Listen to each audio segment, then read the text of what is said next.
Hey everybody, welcome back to another video. Today is a Zoom podcast today.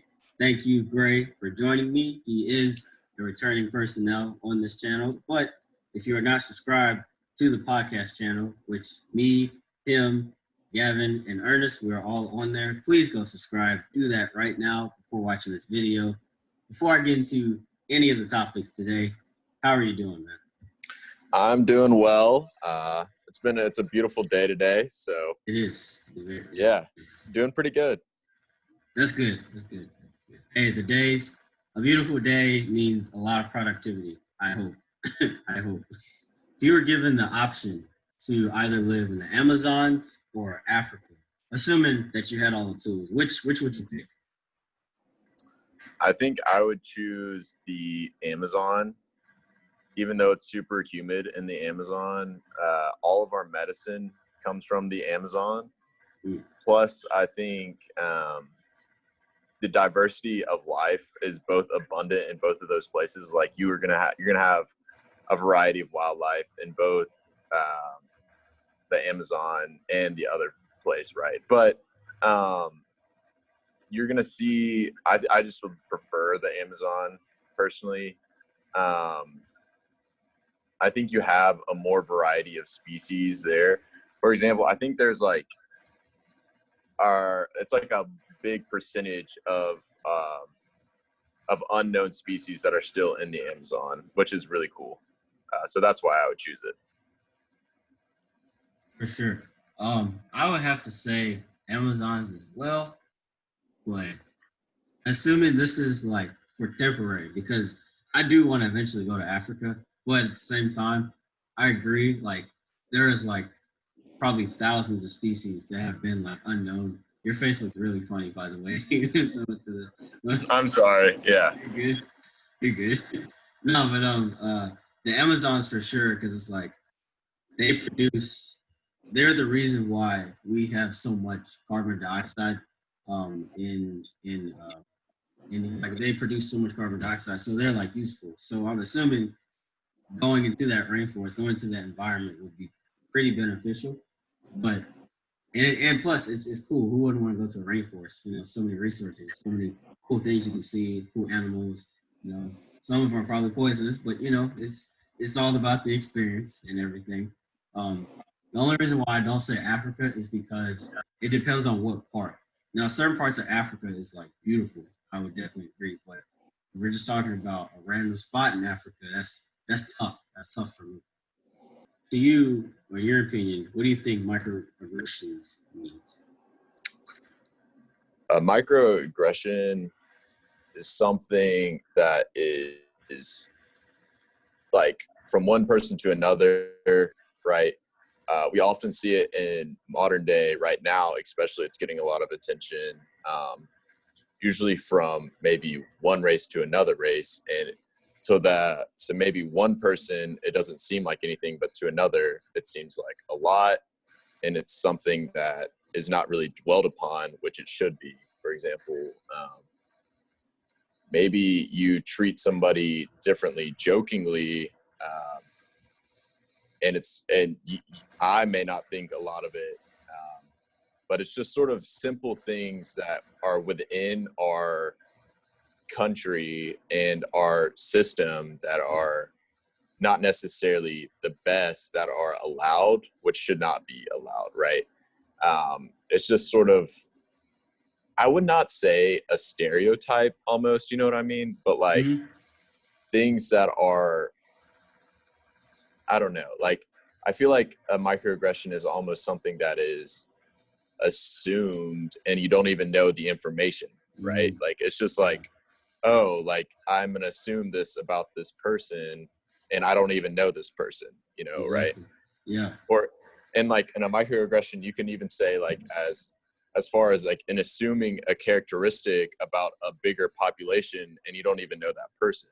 So you don't need to assume anything, even if the population has created certain characteristics until you've met that person, right? You don't need to like, I'm trying to speak right here, right? But we don't need to speak to a certain person like we're speaking to an entire population, right? Yeah. We need to speak to them Yeah. like we're just speaking, just we need to be kind to them like we're just being kind to that person, right? So, I like that approach. I've actually never thought of that. Speaking yeah, to the person directly instead of, because one person is not. It's the same analogy of one bad apple ruins the whole bunch, but in this case, it's kind of inverse because like just because there's one bad apple, that doesn't mean every other apple is rotten. It just means just this one, So I definitely yeah, in that. I would say to add on to that, I think microaggressions is like you said, it's not a stereotype, it's a preconceived idea that of what you believe, and like you said, it has been the topic of race has been elevated recently because of all that's happened this year.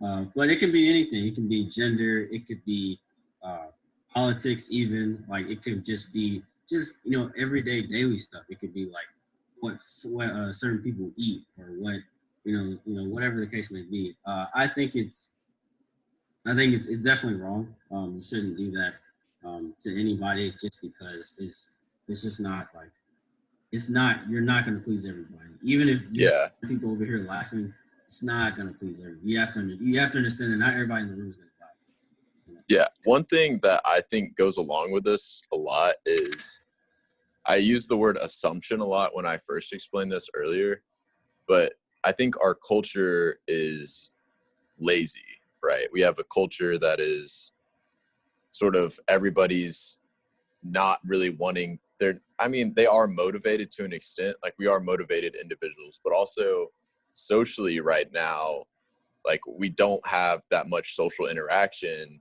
So like getting to know somebody personally is very hard. So it's easier to assume certain predisposed things about a person, right? So that obviously is not the best way to try to get to know someone essentially. And therefore it sort of breeds this area for microaggressions where it's just like, I should not be assuming this about somebody. And I've never met them, then why am I saying these things about them? I think human nature. Agreed. I think human nature. We do that because I do that, like unintentionally. I have. Yeah. I don't say these things, but it's in my head. You can't stop what thoughts that come. You can't really stop, but you can stop to say them. But you can't stop thoughts Yeah. coming in your head. Hmm. I have preconceived ideas about certain people, and it is based off no type of factual evidence. It's based off no type of like research, nothing. It's just what I think, my opinion of what I think, and it's just I catch myself. I'm like, why am I doing this? This is not wrong. I for sure would not want someone doing this to me. So why am I doing this? Yeah.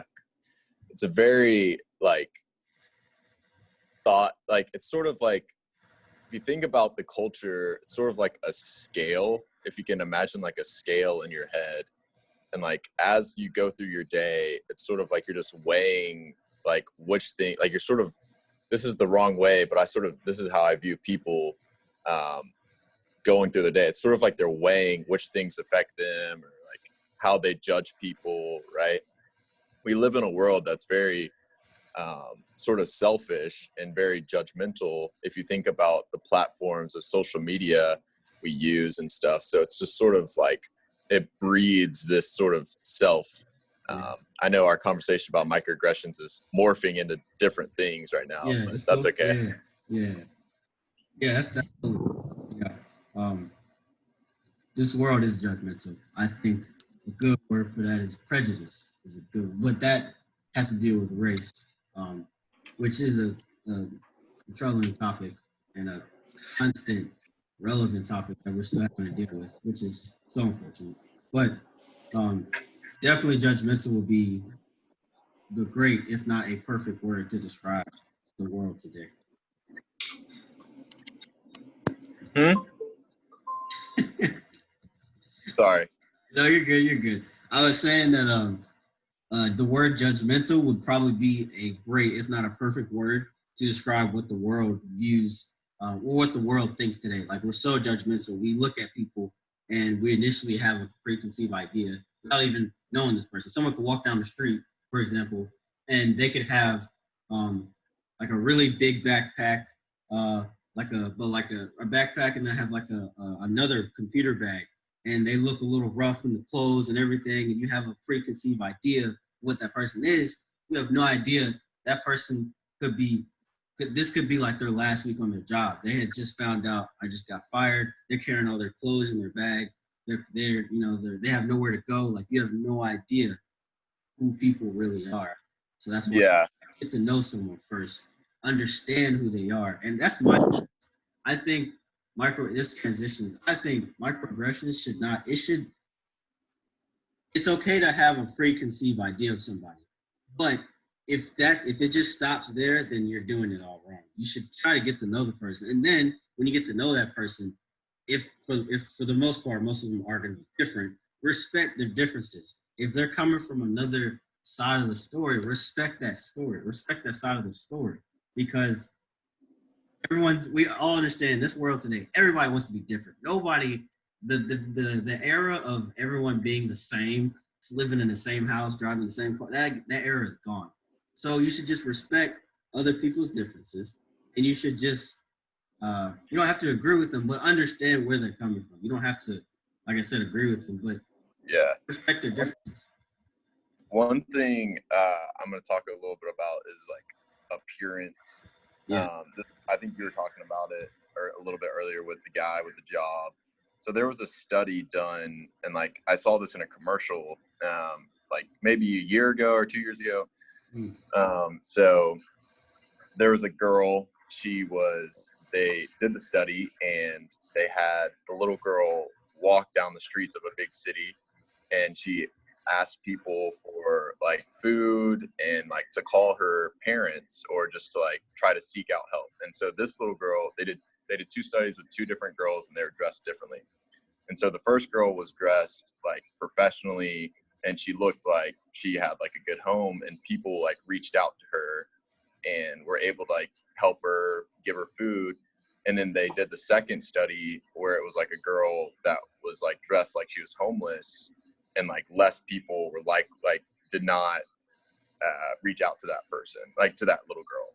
So it was really interesting how in our brain, in our culture, we're tailored to sort of reach out to people that, like, I think there's like a stigma if the person that I'm interacting with does not look exactly like me, then why should I not talk to them, right? It's just like, it's very interesting how like in our world, if somebody is not the exact same as me, like, I don't know, like we live in a culture that's diverse and different, and we need to be open to that. And when we're not, it's like we're closing off our feelings for a whole another person, right? Yeah. So it's like, Bro, you know what I mean? yeah, it's like you could be, and I'm gonna let you finish.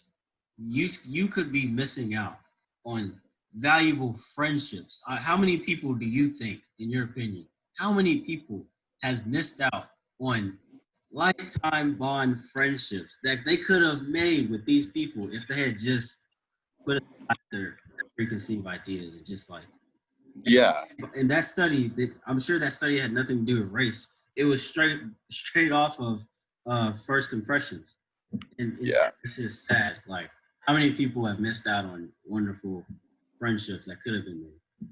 I think the main thing with microaggressions right now is like people are afraid right now. Like I generally think most people are open to like, well, no, I take that back. I think most people are a little scared at first if somebody does not look the exact same as them, right? Say like we're walking down the street, me and you, Raheem, and we see somebody that's homeless. Like, we're not like, yes, I would be open to talk with them, but generally most people would be like a little taken aback, right? But if we take those preconceived ideas away, right, it's just sort of like he's right, like I was saying with the study, he's wearing like normal clothes. It's more easier for us to be more approachable with that man or that woman, right? The other thing I was going to say is openness, right? Yeah. If we are open to generally, right, more preconceived notions, I think that's how we overcome microaggressions. Generally, maybe I think that it's like, okay, if we're open to just a more diverse population, I think that's how we could, as a culture, get over microaggressions, right? So, like, I think there's this like stigmatism in our culture that's like everybody has to be this way or like that way, but our culture is diverse, right? We have to accept people as they are, and we have to sort of love them where they are, not love them at this level or that level. We have to sort of meet them where they're at in a way, right? So it's sort of like if we are open, if the culture becomes more open, or if me and you, or if more people become more open, then the language will change to being more genuinely curious rather than like derogatory, right? Because oftentimes I think microaggressions can be something that is like, I don't know. You may have more experience with this, Raheem, and I don't want to cause any issues here, but like, what have you had any bad experiences with microaggressions? Of course, man. Of course. Okay. No, it's fine. You don't have to worry. Yes, I've definitely had experience personally. Just because there's race, as I mentioned before, race is a big concept, especially now, like this year. But it's always been like here, and I have never understood why like you could hate someone because of what they're you. Okay, I hope all of you out there understand.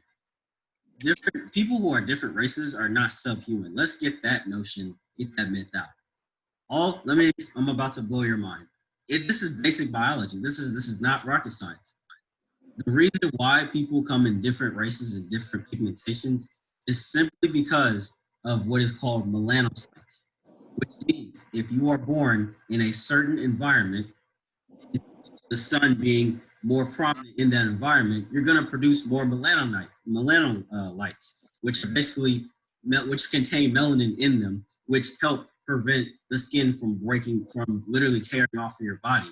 So people like who look like me or darker or who are not necessarily white or of the lighter races, they produce more melanocytes because it protects the sun from this harmful rays. So I produce more melanocytes than gray because my heritage it comes from a climate that was very prominent of the sun.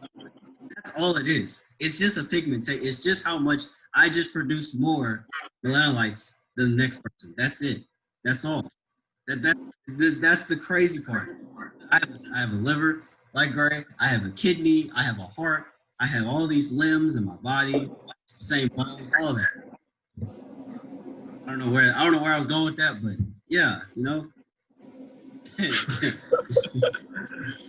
yeah, I've definitely experienced microaggressions. Mm. Did you ever like address them right there, or were you like, I'm gonna be the bigger guy and like just be quiet? Or Yeah, I had to, um, I had to keep my composure because if I didn't, then it would be like, aha, it would be like, aha, I knew it. He is like that, who I thought, okay. so because that's not who I am.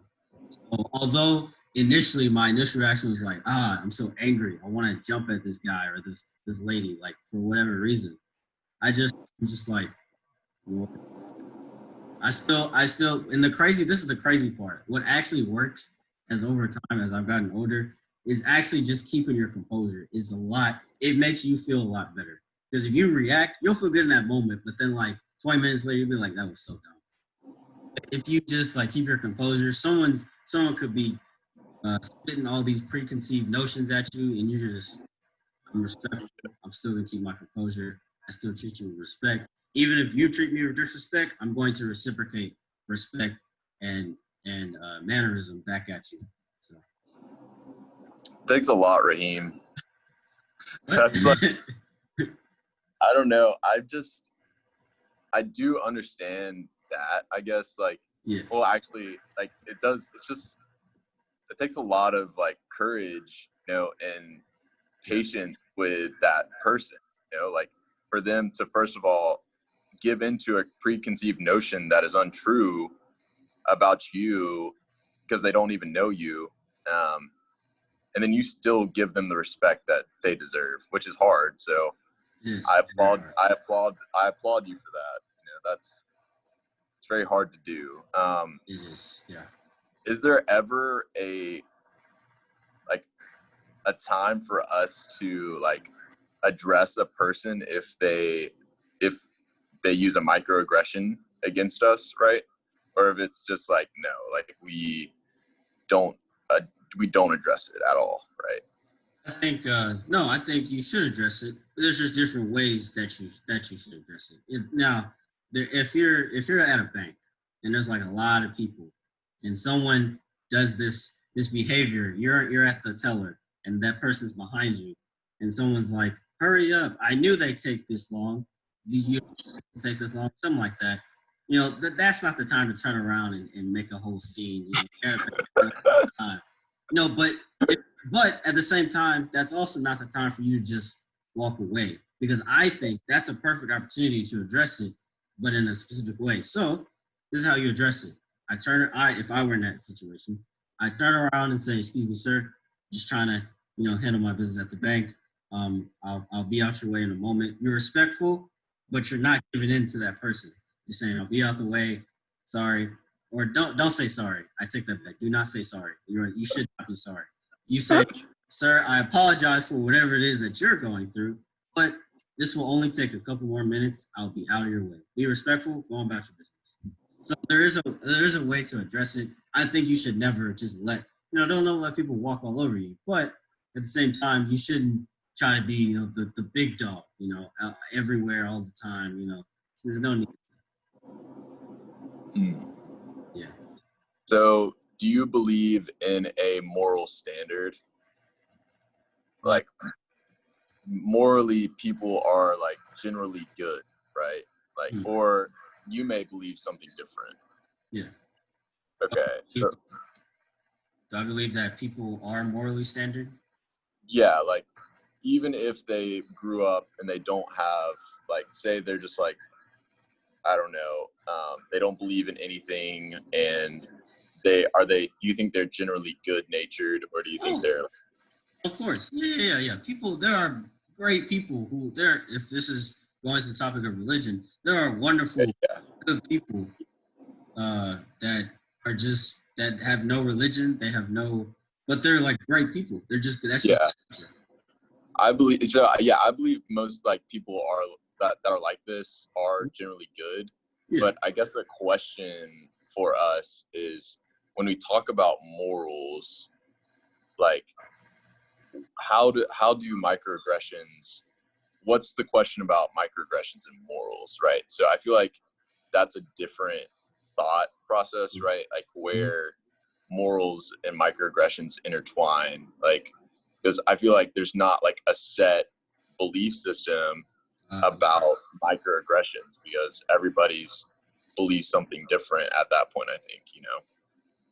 Yeah, microaggressions it's just a professional way to say rumors. That's all it is. It's just a very educated professional way to say this is a rumor that somebody started and has now rooted in whatever fake ground it is in.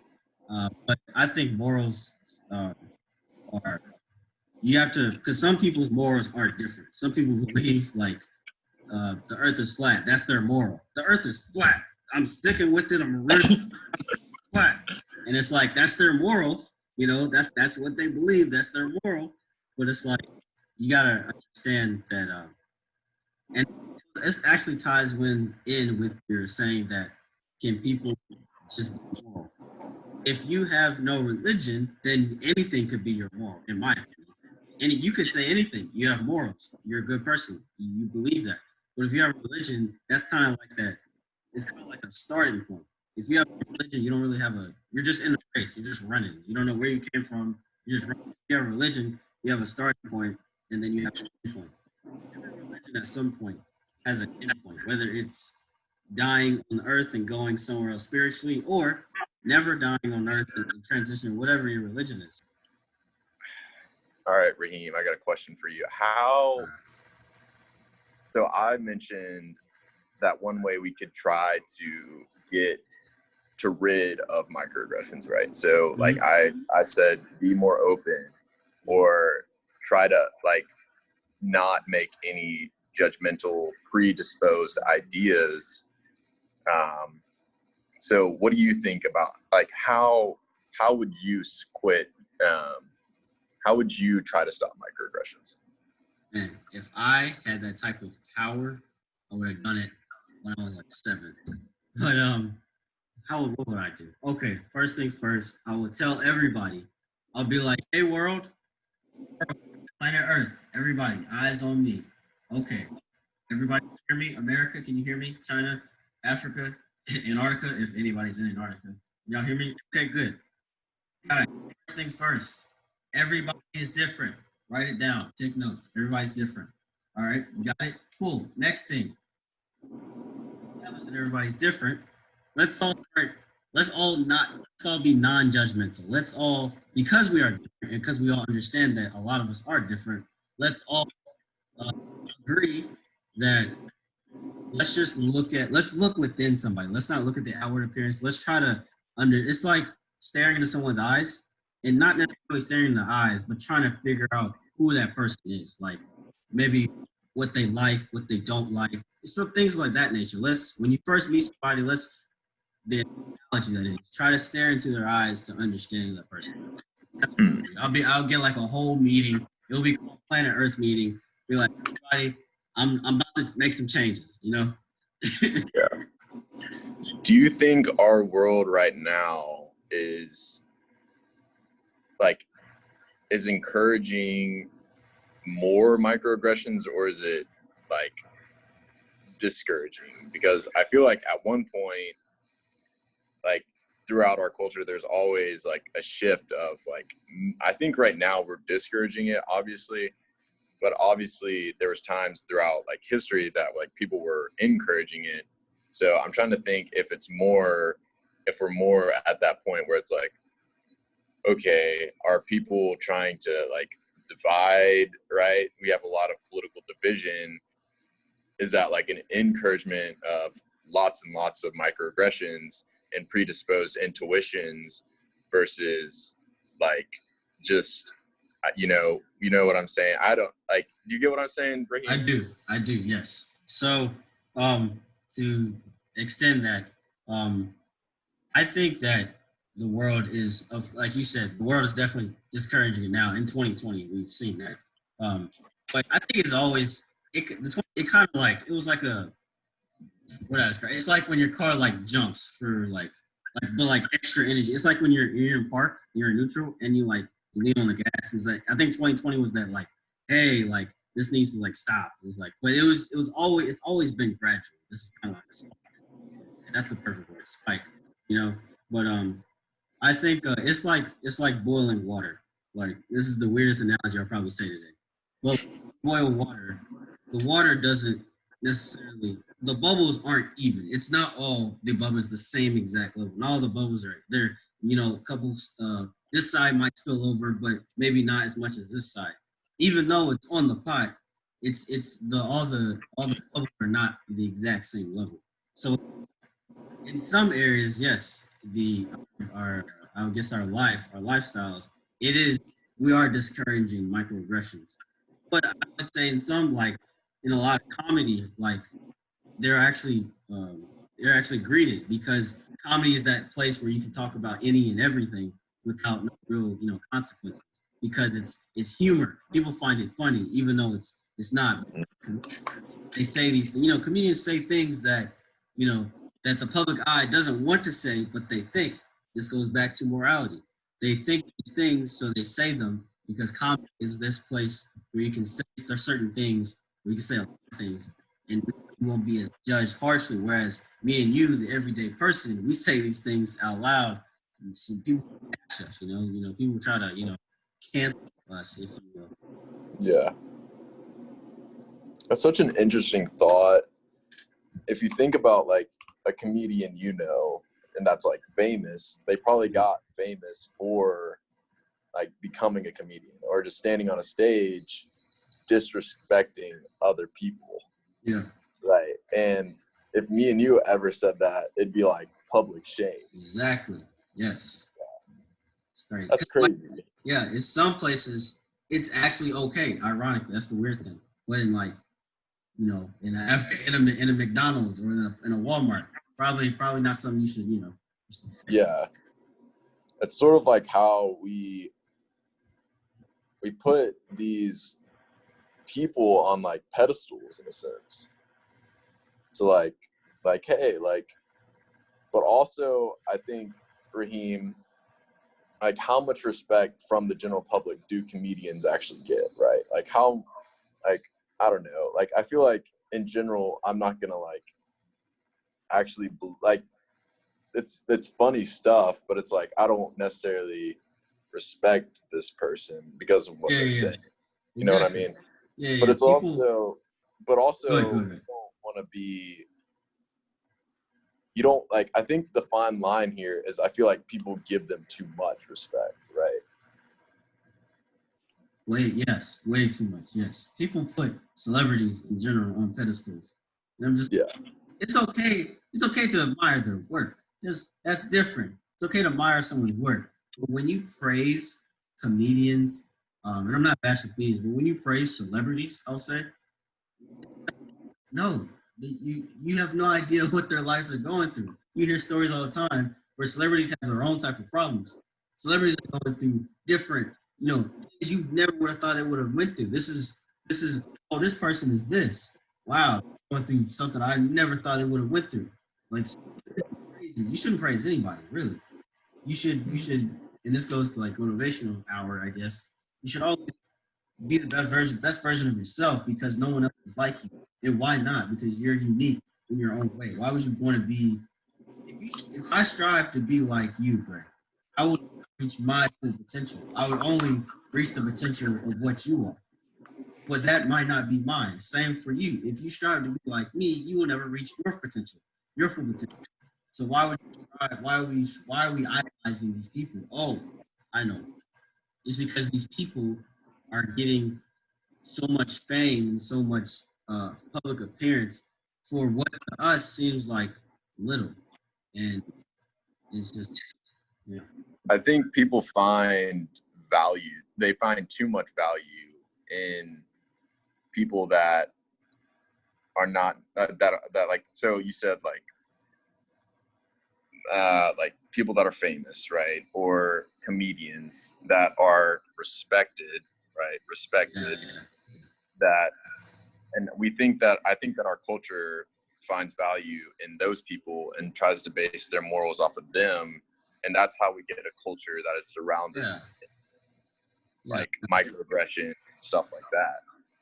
For example, if we look at like, I don't know, like if we were to listen, I don't like, this is a bit of a reach, but if all you're doing is like listening to comedians like that are very offensive and you're filling your head with that, like, yeah. are you like, that's gonna make you more offensive, right? You're probably Yes, seeing, yes, like, if you're laughing at yeah, these jokes that this person is saying, yeah, like, you're gonna probably insert those into your trains of thought when you're interacting with other people in social groups, and you're probably yes. gonna think it's okay, right? Yeah, that is not. Yep, that's not the time. There's Yeah, a time and place for everything. That is not the time.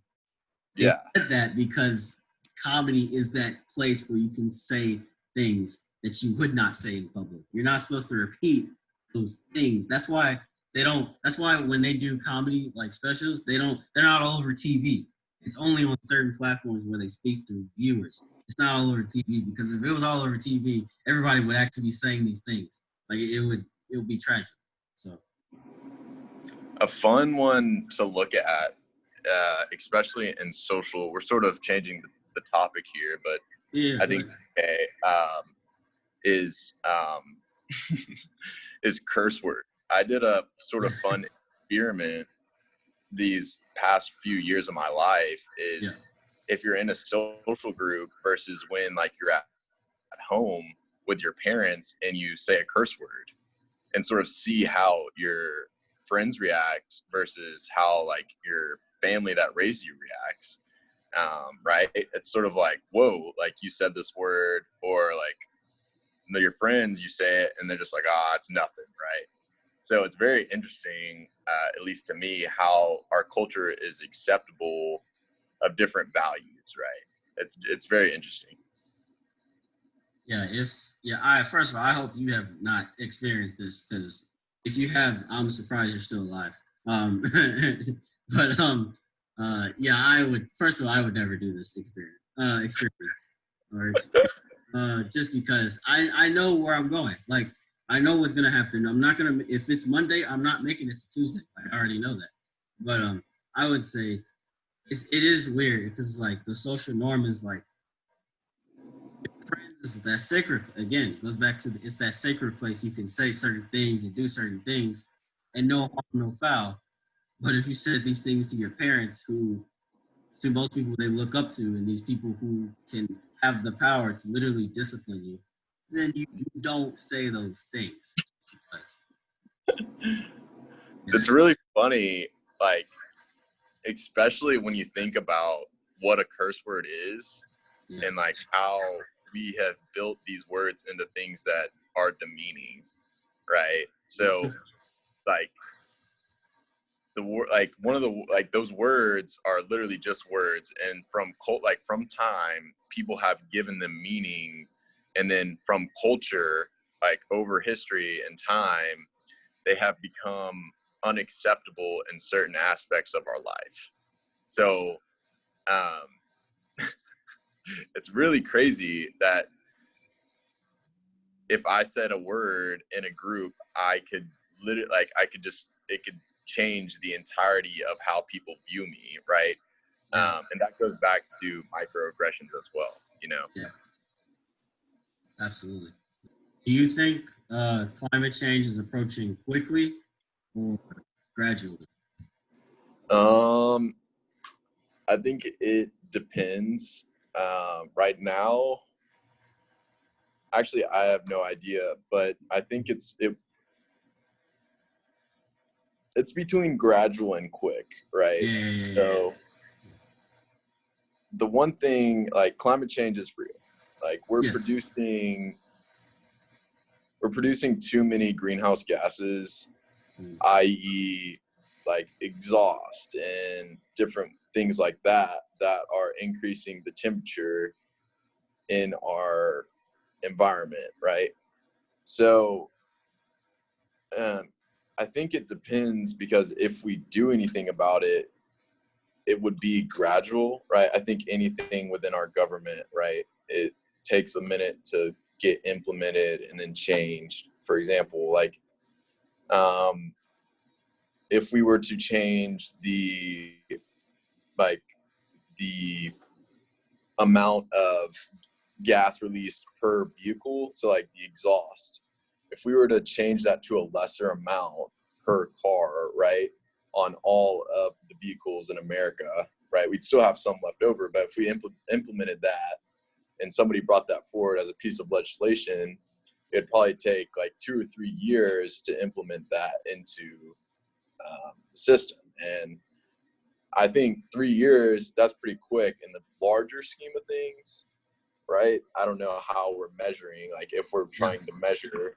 like this, like if we're trying to fix it in like the next year, that's very quick, right? But Mhm. um, I think we're headed down a, like, we, like with things certain, like with certain things happening this past year, it's like, okay, this is real, right? Um, Yes. and I think that's like large people, like Tesla, for example. Like Elon is very respected, and I'm a big fan of Elon Musk. I think he's a big contender in how we're gonna sort of get over this hump of sort of battling Yeah. climate change. For example, Mhm. like I think the new thing, not necessarily new thing, but like a new era of respecting the, like, I think like before us, I feel like a lot of boomers were very against the environment. They're very comfort driven. So they're very like, okay, I don't care how much it affects the environment. I just want to be comfortable. And they would do the extra mile and it would just kill the environment, right? But it's also like, I feel like our generation, Gen Z, is very environmentally centered. They're not necessarily environmentally centered, but they Yeah. are more careful about how they think about the environment. And so Mhm. I think that's one thing. Yes, for sure. Absolutely. It's funny that you brought up the Elon Musk and his whole idea of electric cars, which is a very reasonable idea. Like, yes, the Earth is dying. Like, summers are getting warmer, the winters are getting colder. And I was watching um, something on Netflix. It was talking about how like the ice caps in Antarctica, the glaciers are falling by like, and these are massive. These aren't just like a couple ice sickles falling down. These are massive glaciers falling down. And what's the craziest thing is we need Antarctica because Antarctica, the South Poles, Antarctica, and these ice caps, they're the reason they're keeping the Earth cool right now. If we keep doing what we're doing, there will be no more Antarctica, which means everywhere is going to be hot. So it's going to be hot in December, and like it's not going to work. So, Yeah. and it's funny because that you brought it up, the electric cars thing, is there are actually these rocks in the bottom of like Guatemala Bay, like China owns. It's like on the seafloor. There's these rocks that contain nickel, cobalt, copper, basically things that used to uh, for computers, electrical cars, all this technology, right? These Hmm. rocks are worth like 8 to 16 trillion dollars, and there's like thousands of them just sitting on the ocean floor. They're like 3 miles deep, and China has already uh, owns certain parts of that. Japan is already, United States owns some, but not a lot. And I'm just like, if we could have some of those rocks and take territory for some of those rocks, we could propel ourselves. And maybe not propel, okay, maybe, but like you said, we will gradually be moving in the right direction for sure. If we like, pick up the pace and start, grabbing those rocks. Yeah. One thing that I think, this may be a little bit unrelated to it, but Good. sustainability, right? If Mm-hmm. we're able to minimize certain aspects of our life for the longer run, again, I'm a very big believer in you don't need a lot to be comfortable, right? Very true. You don't need like 13 sizes of shoes to be comfortable. Or like, Yeah.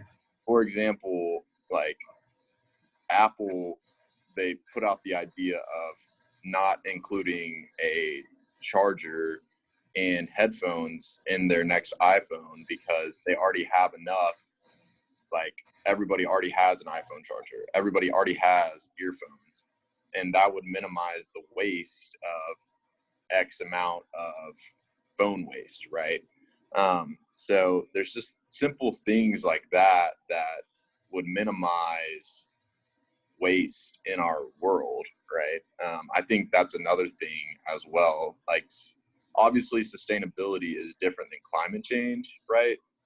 But it's sort of like, in the end, if you think about it, right? I live in a town where we have to burn our trash, and we're releasing like more chemicals into the atmosphere, right? So it's just like, what are we burning, or like what are we throwing away that could possibly be burned, and how is that going to affect that, right? So another thing, like, as in high school, this was something that a lot of people disagreed with. A lot of people that were older than me, like my parents, they disagreed with me on this. But if you think about it in the larger scheme of things, it was sort of smarter. Was we see an era of technology get pushed in. So like my high school, we got rid of all of our textbooks, and they were all like online now. So all of our textbooks online. Parents were upset that their kid didn't get like handheld textbooks and stuff. So that's a big debacle about whether they're like being more sustainable or like the kids not learning. And obviously it's up to like, it's a preference, right? Yeah. I think more people enjoy like a handheld book personally, like I do. See, like that's a personal comfort. But in the larger scheme of things, are we able to let that personal comfort go for the betterment of the environment around us? You know, I think that's the best question. That's the question that people need to ask themselves is like, when I buy this thing or when I get this thing, is it a personal comfort or like a personal value that I enjoy? Or is it just like, can I go without it for the sake of the environment around me? Exactly. It's what can you do for the environment? People don't think the environment affects them because it's something indirectly. It's hard for me to believe that the ice caps in Antarctica affect me. It's hard to believe that the ice caps are the reason why outside right now is not burning. It's hard for me to believe that because I don't see that. I just see, oh, it's fine, we're reacting. But no, the circle of life thing, thank you, Lion King, is like thing is really real. Like everything matters. Like and you need every certain there are species out there that you don't even realize what we need. There's species in Africa that we need. We don't even realize it that we need. So if they take that out, then there's a part of us that's missing. And it goes back to your point, comfort. Yeah. Like, do you really need this? And it's okay to have, luxury. It's okay to have that, but do you really need, like you were saying, 13 pairs of shoes? Do you really need these things? Do you need to burn the trash? Do you really need to do this? Or just a personal comfort? Yeah. Definitely, yeah. In your opinion, doesn't mean one's better than the other. Let's not go there. But I assume you have a certain phone carrier, and I have a certain phone. So, what do you think uh, distinguishes the two Androids and iPhone? Question of the century. Yeah, this is a big question. I feel like we're talking about like some huge, I think it's a very hot topic today. Like, and like the front runner and like I feel like everybody seems to think it's like, oh, it's Apple. But when it comes down to it, I think there's different perspectives about it personally. So I do have an iPhone. So I'll tell you what I like about it and what I don't like about it. And then we'll let Raheem talk about what he has and what he likes and what he doesn't like. Yes. So with an iPhone, for a while I had an iPhone 6. And recently I got, I think, an iPhone 7. And so the 6 was very slow. It was one of the phones this is one thing with iPhone that I dislike. They designed their batteries to progressively die, essentially, so they would increase their sales on their newer phones. So they had a lot of lawsuits. They lost a lot of money, and a lot of their users were upset. I'm still upset about it because that's just bad, like, business, right? They program something to fail in order to market their new technology. It's just sort of like, if you're an organization, are you going to make something to prevail or to fail, right? So that's one of my cons against Apple. Another one of my cons is on the newer phones, they took away the headphone jack. And so, like my phone right now, I don't have headphones. I got headphone jack. Yeah. A lot of people get AirPods now. You'll see that. That's very popular. But for example, I'm like at a computer to my left. I would not be able to sync my AirPods up to the computer, right? I would need to plug them in to the headphone jack, right? So I had to buy a dongle that converted my headphone port back into the lightning port, right? Either or, that's my preference. One thing that I do think is a little bit like weary is I think iPhone is sort of transversing over to a more Android like platform. So when I think of Android, I think of accessibility and ease, like hand access. So I think with my experience of Android, you can correct me if I'm wrong, Raheem, is like Samsung or Android. They were the first phones to implement widgets on their home screen. So like the like you could have your messages or your notes or something on your home screen, and you could access them from there and not enter the app. And so you could just look and see what those things are doing, and then you could go from there. With Apple, it took like 3 generations of that, and then they implemented it. And so they sort of copied that sort of style. So I do think, let's see here. What's another big one?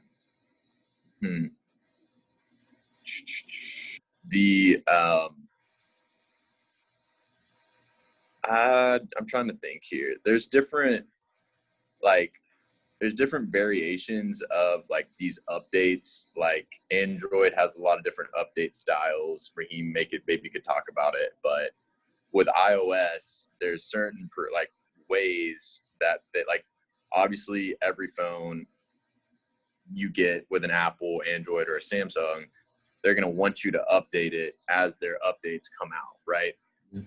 And so they're just going to be like, iOS 35 came out, we want you to update your phone. But I bought a 10 gigabyte iOS, like iPhone 7, and the update is like 3 gigabytes, right? Yeah. I'm not going to update my phone if it's like 3 gigabytes of storage, right? Mm-hmm. That's one thing that's just sort of contradictory of itself that I think most phones and corporations need to recognize, that these users buy these phones and they have like limited storage and they want to store things that they value, like pictures or different apps, right? And if you're updating your phone for the use that the corporation wants you to, and it takes a lot to update it, then the user probably will not. Like on my old phone, I never updated it because it was like 3 gigs each time, and I was like, nah. So my phone was like never updated. Yeah, definitely. Yeah. So my thing is that it's hard. Like when it comes to accessibility, Android is the way to go. But I'm not out here promoting Android. Okay, this is just everybody's on a budget. Is what I'm trying to say. And some people have budget and only Android can compete with. So I have Android by force, not by choice. But I have to say, I make do what I have. I can still do the same things. To go to your point of seeing the apps without actually clicking on it, that is still true. Like I can press a certain button and it will show me like my email, maybe Instagram, Outlook, GroupMe, whatever. But I can't like necessarily type from there. I have to like click on the app. So that's probably the best I can do. But yeah, I think as far as accessibility, Android, but quality, yes, there's iPhone has definitely got that beats. Android has Android is not meant for Android. Just the word Android just sounds robotic. It sounds structure based. It's just the foundation of the phone.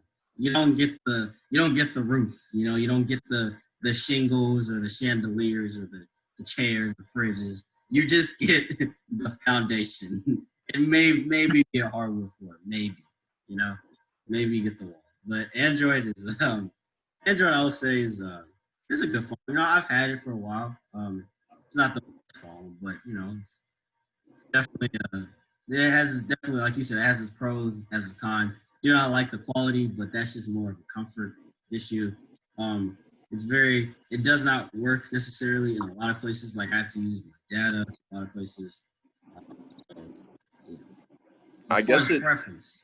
Yeah, I guess it's more preference, right? Yeah.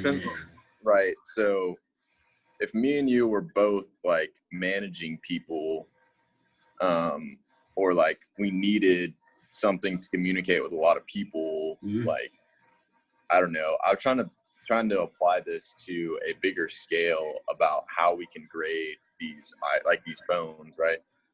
I'm trying to, like, would you say that a large percentage, like, I wonder what percentage of America has iPhones versus like Androids, you know? Probably higher than 75. Okay, And that's a lot. I'm being lenient. It's probably more than that, but I can look it up right now. But it's probably 75%. Yeah. And Android, I'm surprised how many people actually have Androids, which is really surprising to me. Yeah. People that do have Androids.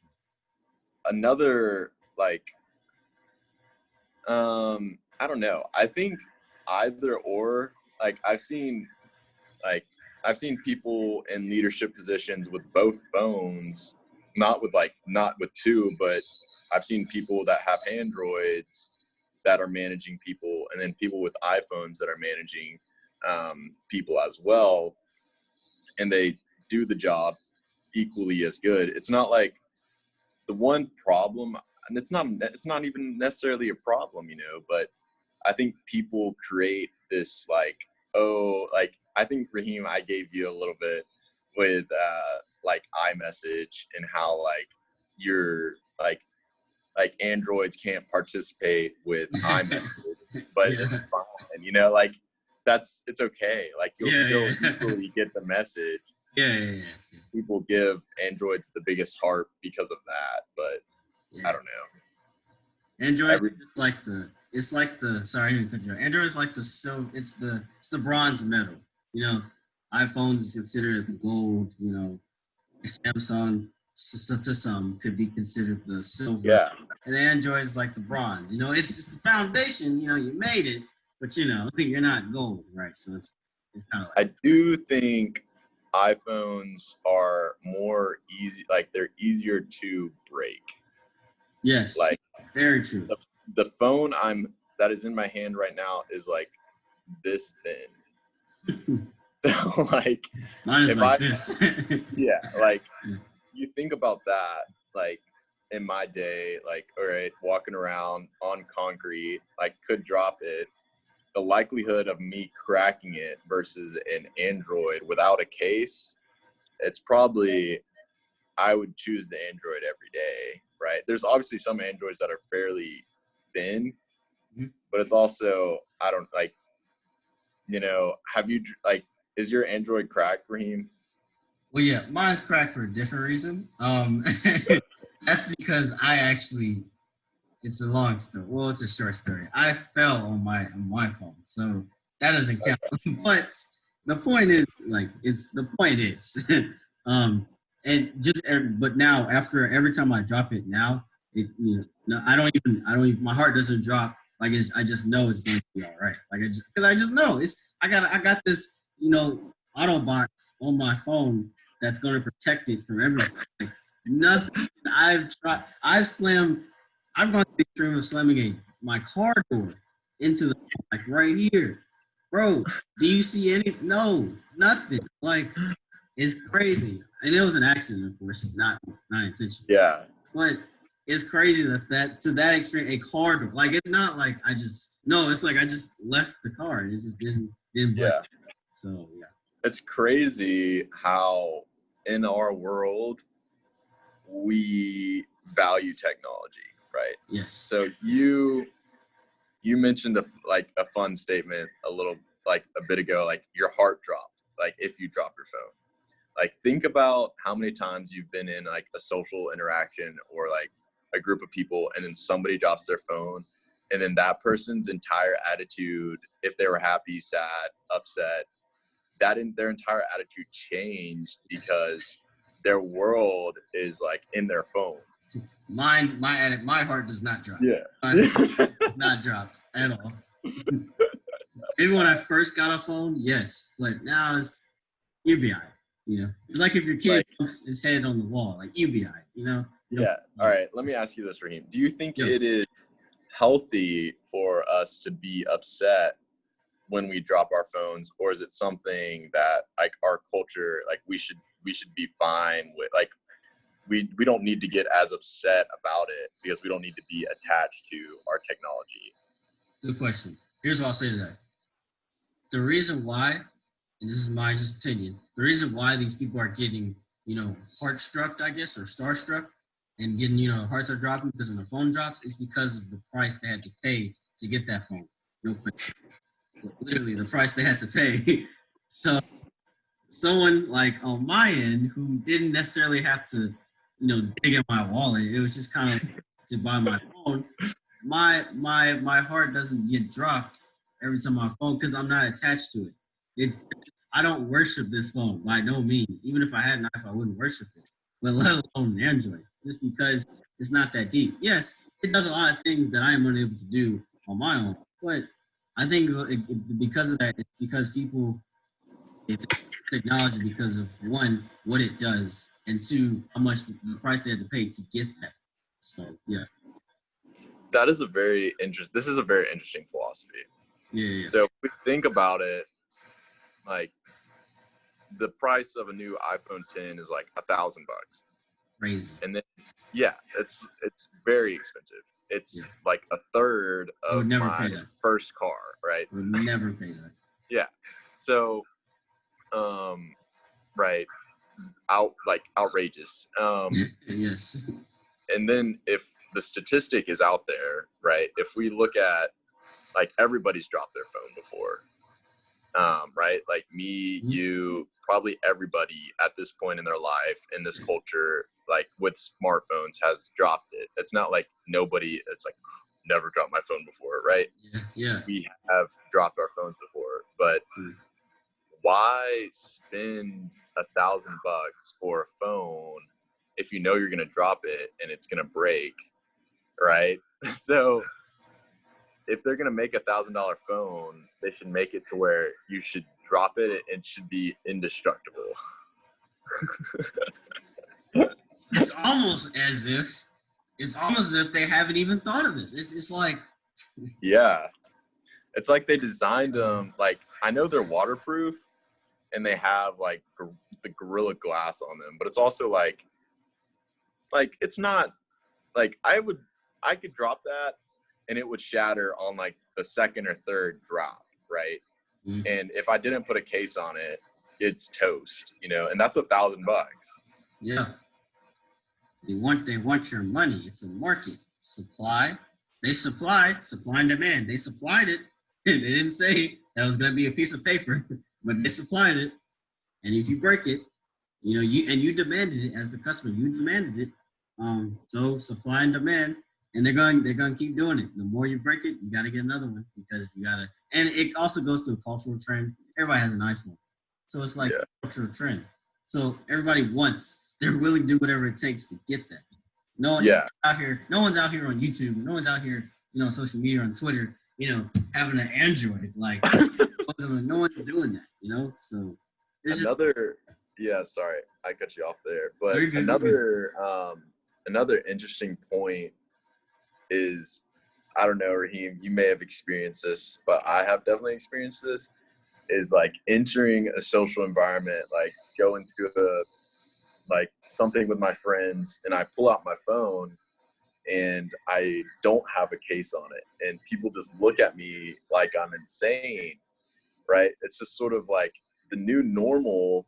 I've never experienced that. I know, yeah. Like, obviously, we want to protect it, right? Because it's sort of around this, like, you said it earlier. It's like we want to protect the thing we bought, right? And if we didn't buy it, or if it was really cheap, we have less desire to protect it.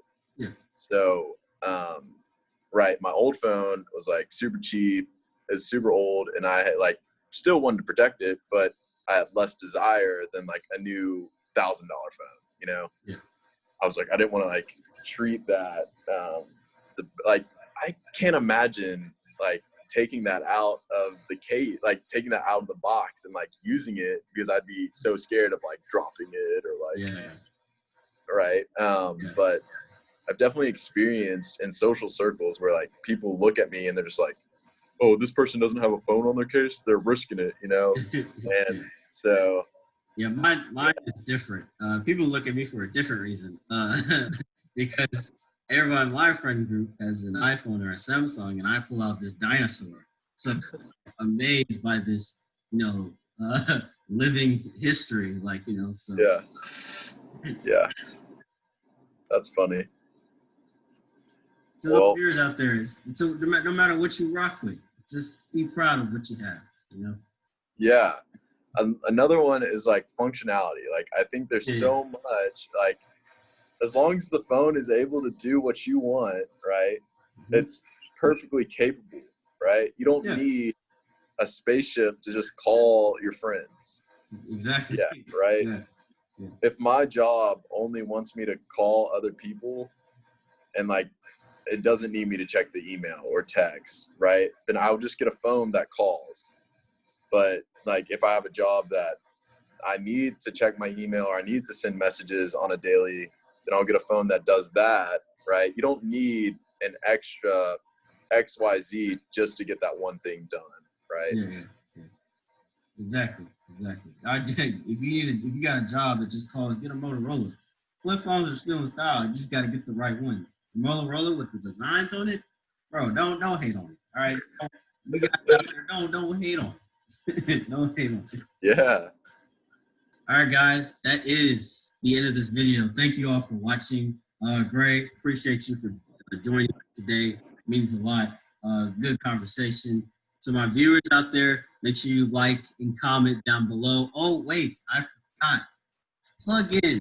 You thought, wait. You telling me, you thought this is the last time you see me and Grady? No. You got to go over to the Lunch Crew podcast over there. Subscribe. It's me, Ray, Gavin, and Ernest. We all come together over Zoom. We talk about things such as these. Go subscribe over there. Okay, you did that? Cool. Now come back over here. Like and comment down below. Put some pressure on the notifications bell and subscribe to the Dream King channel future videos.